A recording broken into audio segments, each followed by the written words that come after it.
Welcome to ஐஸ்வர்யம் filter. இந்த எபிசோடில் வந்து நம்ம பிரிக்ஸ் பற்றி பார்க்கலாம். அதுலேயும் வந்து நிறைய பேர் என்கொயரி பண்ணது என்னன்னா, ஏசிசி பிளாக்னு என்ன, ஏசிசி பிளாக் பயன்படுத்தலாமா, ஏசிசி பிளாக் குவாலிட்டியாக இருக்கா, ஏசிசி பிளாக் எந்தெந்த இடத்துல பயன்படுத்தலாம் அப்படின்னு நிறைய கூலி கேட்டுக்கிட்டே இருந்தாங்க. அதனால் அதை பற்றி நம்ம ஒரு தெளிவிட வைக்கலாம்னு சொல்லிட்டு ஒரு வீடியோ போடலான்னு பார்த்தேன்.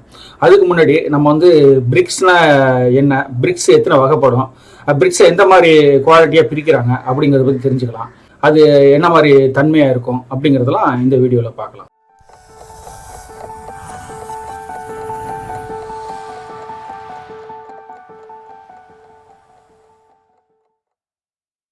முதல்ல பிரிக்ஸ்னு என்னன்னு பார்க்கலாம். மரங்களில் வாழ்ந்த மனிதன் குகைக்குள்ளே போனான். குகைக்குள்ளே வாழ்ந்த மனிதன் வந்து அவன் குகையை குடைஞ்சி அவனுக்கு தேவையை வந்து பூர்த்தி பண்ணிக்கிட்டான். அது உங்களுக்கு நல்லா தெரியும். அந்த குகையை விட்டு வெளியே வரும்போது அவனுக்கு வந்து அதே மாதிரி ஒரு பாதுகாப்பான இடம் தேவைப்பட்டது.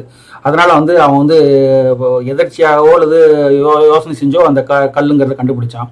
அது பார்த்திங்கன்னா களிமண்ணில் வந்து செஞ்சு அதை காய வச்சு அடுக்கி இது மாதிரி கட்டினது. அதை வந்து சுட்டும் அதை ஸ்ட்ராங் பண்ணான்.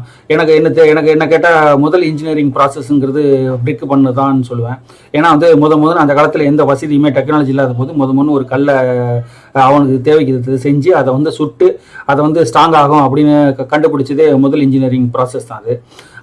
அதுதான் அந்த அப்போ கண்டுபிடிச்சது இன்னை வரைக்கும் அதை ப்ராசஸ் பண்ணிட்டு இருக்கோம். இப்போ இதில் வந்து நிறைய மாற்றங்கள்லாம் வந்திருக்கு. அந்த மாதிரி கண்டுபிடிக்கப்பட்ட கல் வந்து இன்றைக்கி வந்து 5 வகையாக தயாரிக்கிறாங்க. ஒன்று பார்த்திங்கனாக்கா நார்மலாக நம்ம ஊரில் சுட்டு பண்ணுறோம்ல நார்மல் கல், அந்த மாதிரி burn clay brick, fly ash clay brick, concrete brick, sand lime brick, fire bricks, அந்த மாதிரி 5 வகையாக பிரிக்கலாம். 5 வகையில் வந்து பார்த்திங்கன்னா ஃபஸ்ட்டு பர்ன் கிளே பிரிக் வந்து நம்ம ஊரில் நாட்டுப்புறத்தில் செய்கிறோம்ல, கல்லை அடி செஞ்சு அதை வந்து சைஸாக பண்ணி அதை வந்து சூளையில் வச்சு சுட்டு பண்ணுறோம்ல, அது ஒரு வகை. அதில் வந்து 3 வகை கல் வரும். அதாவது first quality, second quality, third குவாலிட்டின்னு சொல்லிட்டு. ஃபர்ஸ்ட் குவாலிட்டின்னு பார்த்தீங்கன்னா சேம்பர் பிரிக்குன்னு சொல்லுவாங்க. ஸ்டாண்டர்டாக மிஷினில் வச்சு கரெக்டான சைஸில், கரெக்டான அளவில், கரெக்டான வெயிட்டில் அதை செஞ்சு அதை சுட்டு அதை தயாரிக்கிற விதம். ரெண்டாவது வந்து பார்த்தீங்கன்னா அதே மாதிரி தான் இருக்கும், ஆனால் சைஸ் கொஞ்சம் மாறி வரும். அந்த மாதிரி இருக்கிறது. இது ரெண்டுமே இல்லாமல் சாதாரணமாக கையாலேயே செஞ்சு ஒரு தோராயமான மதிப்பில் வந்து அந்த கல் செஞ்சு அதை அடுக்கி செய்வாங்க. அது 3வது ரகம். 3 ரகம் இருக்குது. அடுத்து வந்து ஃப்ளை ஆஷ் பிரிக்கு. இது வந்து ஃப்ளை ஆஷ் கிளே மிக்ஸ் பண்ணி செய்கிறது. அது நான் டீட்டெயில் சொல்கிறேன். காங்கிரீட் வந்து பிரிக்ஸ் வந்து நார்மலாக காங்கிரீட்டில் ஒரு பிளாக் செஞ்சு காங்கிரீட் அதில் கொட்டி அதை காய வச்சு அதை ஸ்ட்ரெயிட்டாக செய்வாங்க. அதில் சுடல மாட்டாங்க, காஞ்சிடும். அது காங்கிரீட் பிரிக்கு. சாண்ட் லேம் பிரிக்கு, அது இதில் தான் அந்த ஏசிசி பிளாக்கோடைய அது வருது. சாண்ட் லேம் அண்ட் அலுமினியம் சில மிக்சிங் பண்ணி அதை வந்து தயாரிக்கிறாங்க. அடுத்து ஃபயர் பிரிக்ஸ். ஃபயர் பிரிக்ஸ்ன்னு பார்த்தீங்கன்னாக்கா டெரகோட்டா டைல்ஸ் இருக்குல்ல, நம்ம டெரஸில் போடும்ல ஓல்டு டைல்ஸ், அதே மாதிரி ப்ராசஸ் தான். அதை வந்து கல்லில் செஞ்சு வார்ப்பு எடுத்து அதை வந்து அதே மாதிரி சுடுவாங்க. இது இன்ஜினியரிங் பிரிக்ஸ்ன்னு சொல்லுவாங்க. இது வந்து கரெக்டான சைஸு, ஒரே அளவு அப்படி மாதிரி வரும். இதுலேயே நிறைய டிசைன்ஸ்லாம் இருக்கும், உள்ள நிறைய பேட்டர்ன்ஸ் இருக்கும், நிறைய பிளாக்ஸ் இருக்கும். அது வந்து அது தனியாக ஒரு வீடியோ போடுறேன். இந்த மாதிரி 5 விதமாக பிரிக்கை தயாரிக்கிறாங்க. அந்த தயாரிக்கிற பிரிக்ஸ் வந்து எந்த விதத்தில் குவாலிட்டி வகை சேஞ்ச் ஆகுது அப்படின்னு பார்த்தீங்கன்னாக்கா அதோட நேச்சர் ஆஃப் தன்மை, அப்புறம் வந்து அது செய்கிற விதம், அப்புறம் வந்து ப்ளஸ் அதில் என்ன மாதிரி ரா மெட்டீரியல்ஸ்லாம் மிக்ஸ் பண்ணுறோம், அதாவது என்ன மாதிரி பேசிக் மெட்டீரியல் யூஸ் பண்ணுறாங்க அதை பொறுத்து, அது வந்து அதை அப்புறம் எந்த மாதிரி இடத்துல நம்ம பயன்படுத்த போகிறோம் அப்படிங்கிறத பொறுத்து, ஹைரைஸ் பில்டிங்கில் பயன்படுத்த போகிறோமா, லோட் பேரிங்கில் பயன்படுத்த போகிறோமா, அதுக்கு எவ்வளோ லோடு கொடுக்க போகிறோம் அதை பொறுத்து, அதோட லோடு தாங்கும் தன்மை அதை பொறுத்து, வெதர் ரெசிஸ்டன்ஸ் கெப்பாசிட்டின்னு சொல்லுவாங்க. அதாவது தட்பவெப்பநிலையில் அது எப்படி இந்த ரியாக்ட் ஆகுது, அது மழை வெயில் காலங்களில் எப்படி அந்த கல் வந்து தரமாக தாங்கி நிற்குது அதை பொறுத்து, அப்புறம் வந்து அந்த ப்ராசஸ் வந்து என்ன மாதிரி விதத்தில் அதை ஹீட் பண்ணுறாங்க, அதை ப்ராசஸ் பண்ணுறாங்க அதை பொறுத்து, ஷேப் அண்ட் சைஸை பொறுத்து, அது எந்த இடத்துல தயாரிக்கிறோம் அதை பொறுத்து இதோட வந்து குவாலிட்டி வந்து நிர்ணயிக்கப்படுது.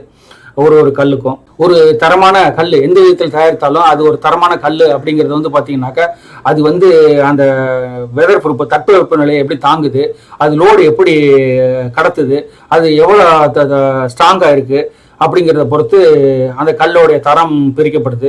அது வந்து ஜென்ரலாக பார்த்தீங்கன்னா அதோட ஷேப்பு, அதோட சைஸு, அதோடைய ரா மெட்டீரியல் மிக்ஸ் பண்ண தரத்தை பொறுத்து அந்த கல் வந்து ஒரு இதுக்கும் வந்து வேறுபடும், ஸ்ட்ராங்காக இருக்கும்.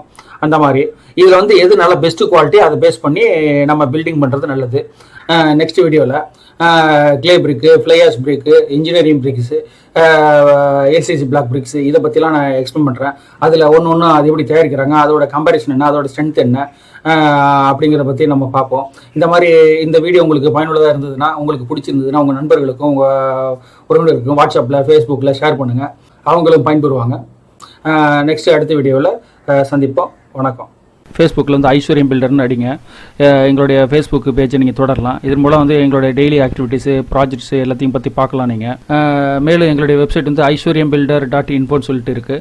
அதை நீங்கள் டைப் பண்ணி பார்த்தீங்கன்னா மேலும் எங்களுடைய கம்பெனி, என்னுடைய ப்ராஜெக்ட்ஸு என்ன பண்ணியிருக்கோம் எல்லாத்தையும் தெளிவாக நீங்கள் தெரிஞ்சுக்கலாம்.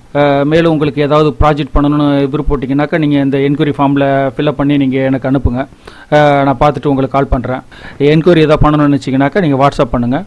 இல்லது எனக்கு வந்து மெயிலில் என்கொயரி ஃபார்மில் வந்து ஃபில் பண்ணி அனுப்புங்க. நான் பார்த்துட்டு உங்களுக்கு நான் ரிப்ளை பண்ணுறேன்.